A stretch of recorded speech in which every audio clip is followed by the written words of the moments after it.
আগের দিন শেয়ার করেছিলাম অষ্টমীর দিনের বেলার ভিডিও, আজ শেয়ার করব অষ্টমীর রাতের ভিডিও। তো যাই হোক, পুজোর সময় ঘরের ঠিক এই রকম অবস্থা হয়ে থাকে, গোছানোর টাইম তো থাকেই না, আর প্রত্যেকটা জামা একের পর এক জড়ো হতে থাকে, বিছানার এই অবস্থা। তো ভোগ প্রসাদ থেকে পায়েস আর লুচি এইভাবে তুলে নিয়ে খাচ্ছিলাম, সন্ধ্যের দিকে ভীষণ খিদে পেয়েছিল। তারপর সুরজিৎ আমি এই নতুন জামাটা পরে রেডি হয়ে গেছিলাম। কেমন লাগছে বলো তো আমাদের? আমি পরেছিলাম সালোয়ার, ও শার্ট আর জিন্স পরেছিল। তো আমরা বাইরে বেরিয়ে গেছিলাম। আমাদের এক দল তো এখানে চলে এসেছে, দেখো পিছনে দাঁড়িয়ে আছে, আর এক দল পিছনে তোমাদের সাথে দেখাচ্ছি, শেয়ার করছি। তো আমরা এখন যাচ্ছি কোথায় বলো তো? কোথাও না, শুধুমাত্র এই ভিড় থেকে এড়িয়ে যাচ্ছি পাগলামি করতে। আর আরেক দল এই যে আসছে পেছনে। তো আমরা ছজন মিলে যাচ্ছি এখন বুনিয়াদপুরে, কারণ গঙ্গারামপুরে এতটা ভিড়, ঠাকুর দেখা যাচ্ছিল না। তো রাস্তার মাঝখানে এই পাগলামিগুলো করব জন্য আমরা সেখান থেকে বেরিয়ে এসেছিলাম একটু গল্প আর একটু মজা করার জন্য।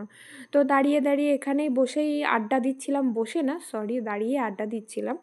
তারপর সেখান থেকে চলে গেছিলাম বুনিয়াদপুরে। বুনিয়াদপুরে মোটামুটি 1 থেকে 2টা কি 3টা পূজা হয়েছিল।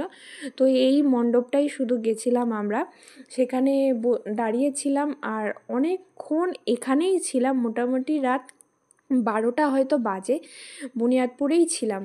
তো সেখানে ঠাকুর প্রতিমা দর্শন করে আমরা চলে গেছিলাম মেলায়। আর মেলায় দেখছিলাম পেতলের কত কিছুই না পাওয়া যায়, পান পাতা থেকে শুরু করে কলা, বেলপাতা, দুব্বো, আর সাথে দেখলাম এই ডাবটাও পাওয়া যায়। তো পেতলের এত কিছুই বেরিয়ে গেছে, আর কি বলবো। আর পান পাতা দেখে আমার তো শুভদৃষ্টির কথা মনে পড়ে গেল।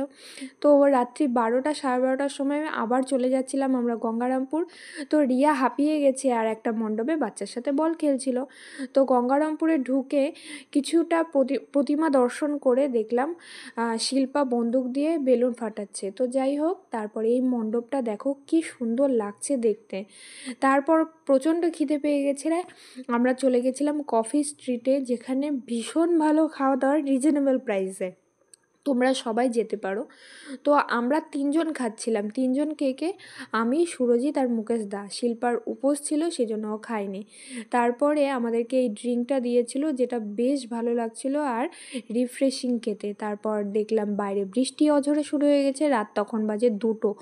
তো 2টোর সময় আমরা ওখানে বসেই ছিলাম, তার কিছুক্ষণ পর মানে 1 ঘন্টা, তখন বাজে 3টের সময় ঠিক আমরা এই অবস্থা নিয়ে বাড়ির পথে রওনা দিয়ে কিছুটা ভিজেই যাচ্ছিলাম। তো এই হলো অষ্টমীর সারাদিনের ভ্লগ। তোমাদের কেমন লাগলো জানিও। Tata, by.